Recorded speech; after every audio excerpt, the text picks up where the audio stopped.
वहीं दूसरी तरफ कई सारे बॉडीगार्ड्स स्विंग पूल साइड पर खड़े थे। डीके स्विंग पूल में उसके किनारे पर टेक लगाए खड़ा था।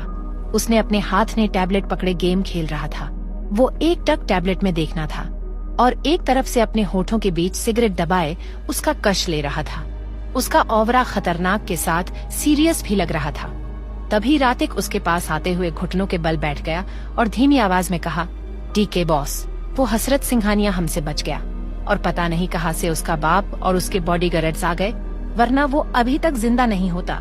इतने बड़े हिडन किलर गैंग के होते हुए भी उनका कुछ नहीं बिगड़ सके। हिडन किलर गैंग एशिया का सबसे बड़ा गैंग है, जो लोगों के बीच में रहकर भी उन्हें कोई भी पहचान नहीं सकता कि वो लोग एक किलर गैंग है। वो छिपकर मारने में माहिर थे, इसलिए तो उन्हें हिडन किलर गैंग कहते हैं। डीके ने रातिक की बात सुनकर डीके के होठों पर एक सार्कास्टिक स्माइल आ गई। रातिक उसके होठों के बीच से सिगरेट निकाल दिया। डीके की नजर सिर्फ गेम में थी। डीके ने कहा, मुझे यकीन था कि कुछ ऐसा ही होने वाला है।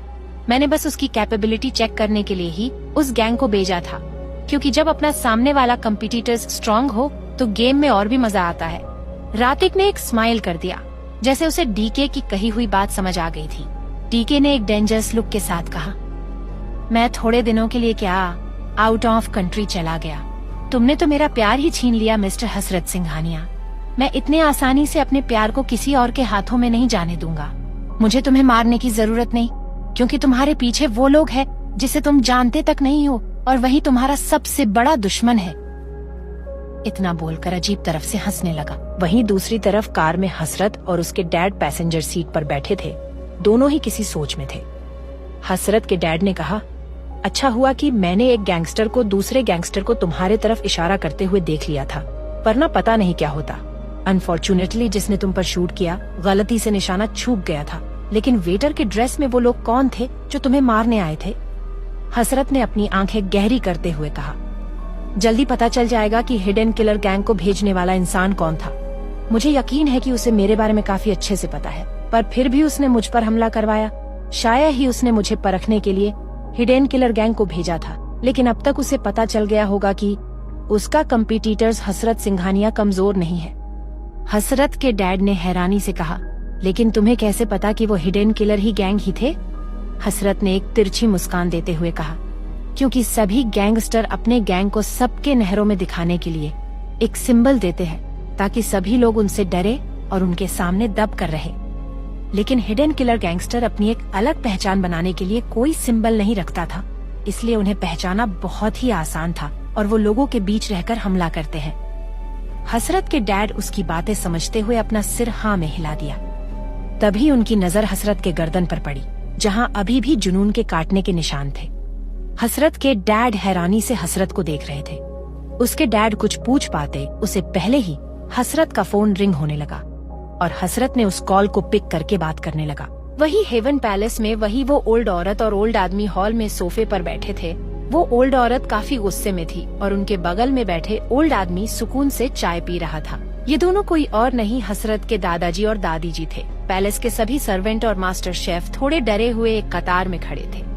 हसरत की दादी अंबिका जी आदर्शवादी के साथ थोड़ी गुस्से वाली भी थी। अंबिका जी अच्छी तो थी, पर उन्हें सब पर हुक्म जमाने की आदत थी, और हसरत के दादा अनूप जी सोहिल जी की तरह शांत और बहुत अच्छे थे। हसरत के दादाजी और दादी जी दोनों ही पूजा पाठ करना पसंद था, और इसीलिए तो दोनों ही कुछ 2 महीनों से तीर्थ यात्रा पर गए थे। अंबिका जी सर्वेंट को गुस्से में देखते हुए बोली, क्या तुम लोगों को सच में नहीं पता कि इस घर के लोग कहाँ गए हैं? सभी ने अपना सर डरकर ना में हिला दिया। अंबिका जी गुस्से में बोली, हम 2 महीने के लिए तीर्थ यात्रा करने क्या चले गए? सभी लोग अपनी मर्जी करने लगे। क्या हमारे आते ही सब घर छोड़कर चले गए? और इस घर में कोई भी मेरी बात नहीं सुनता, ना मेरी बहू, ना ही मेरा बेटा, और सबसे नालायक मेरे 2 पोते। उन्हें तो जैसे मेरी बातें काटी है, जो मुझसे दूर भागते हैं। मेरे बहू ने जैसे उन्हें कोई संस्कार ही नहीं दिए हैं, जो अपने बेढंगे जीवन जी रहे हैं। मुझे तो कुछ समझ में ही नहीं आ रहा है कि आखिर इस घर में चल क्या रहा है। अगर ऐसे ही रहा था तो पता नहीं क्या होगा सबका का। इतना बोलकर चिंता से अपना सर पकड़ लेती है। उनके पति अनूप जी उनके कंधे पर हाथ रखते हुए शांत पर सख्त आवाज में कहा, तुम परेशान क्यों होती हो? सब ठीक हो जाएगा। बस तुम हमेशा उन पर अपनी मार्क मत थोपा करो, तब शायद वो लोग तुम्हारी सारी बात मान लेंगे। अंबिका जी गुस्से में उन्हें देखने लगी और चिल्लाते हुए सर्वेंट से बोली, जाओ मेरे लिए एक जूस लेकर आओ। उस पर अनूप जी बोले, हाँ हाँ, इसे ठंडा जूस ला कर दो ताकि इनके दिमाग का टेम्परेचर हाई से लो हो सके। अंबिका जी उन्हें घूरने लगी। अनूप जी एक स्माइल कर दिए। सभी मास्टर शेफ एक दूसरे का चेहरा देख रहे थे, जैसे उन्हें कुछ पूछना था। तभी एक शेफ ने हिम्मत करते हुए सपाट में कहा, सिंघानिया मैडम, आप कौन सा जूस पीना चाहेंगी? Lemon juice, mango juice, pomegranate juice, watermelon juice, orange juice. Safe बोलते बोलते ही चुप हो गया क्योंकि अंबिका जी उसे गुस्से में घूर रही थी।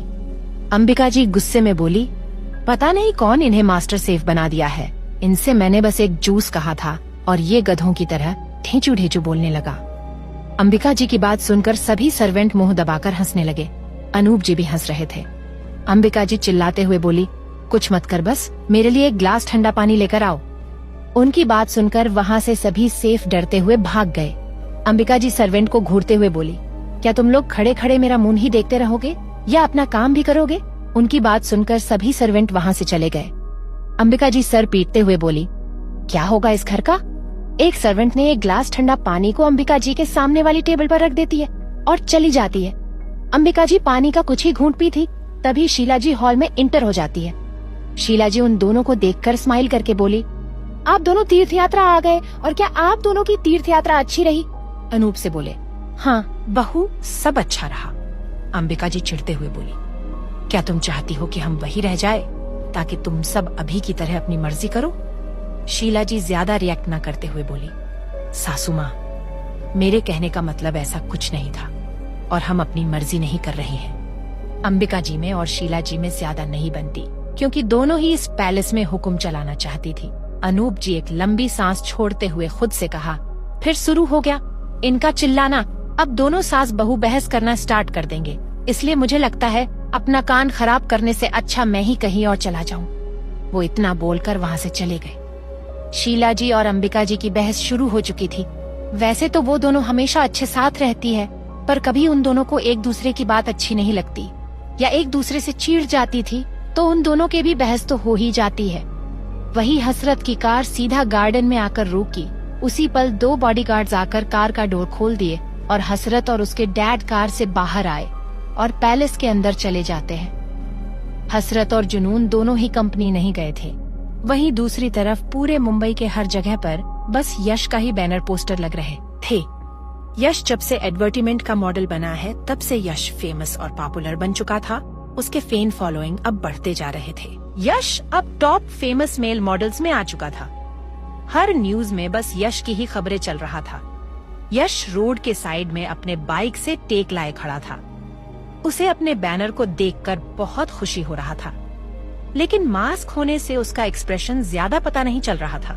पर क्योंकि वो नहीं चाहता कि उसका प्रोफेशन लाइफ और प्राइवेट लाइफ एक हो गए, इसलिए उसने अपने चेहरे पर मास्क लगाया था। यश बस यहाँ अपना बैनर देखने के लिए खड़ा था। तभी किसी ने पीछे से यश का कंधा थपथपाया। यश को लगा कि उसे किसी ने पहचान तो नहीं लिया। तभी तुरंत रूही उसके आगे आ गई। उसके साथ में जुनून भी थी। यश रूही को देखकर उसका चेहरा नॉर्मल था, पर तब उसने जुनून का चेहरा देखा तो उसके होठों पर एक छोटी स्माइल आ गई।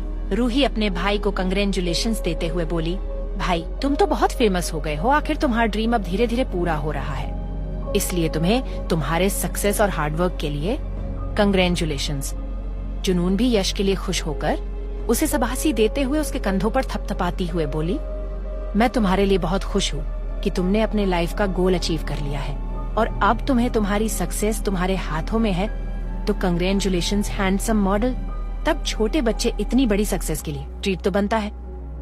रूही भी खुश से बोली, हाँ, पर तुम्हें एक बड़े रेस्टोरेंट में ले जाना पड़ेगा।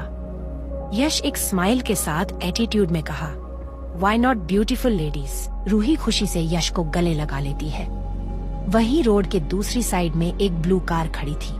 उसकी कार की विंडो खोली हुई थी और ऋषि कार में बैठे ही अपने गुस्से भरी आंखों से उन तीनों को देख रहा था। क्या होगा इसके आगे जानने के लिए सुनते रहिए क्रूएल्टी ऑफ माई CEO, सिर्फ पॉकेट FM पर।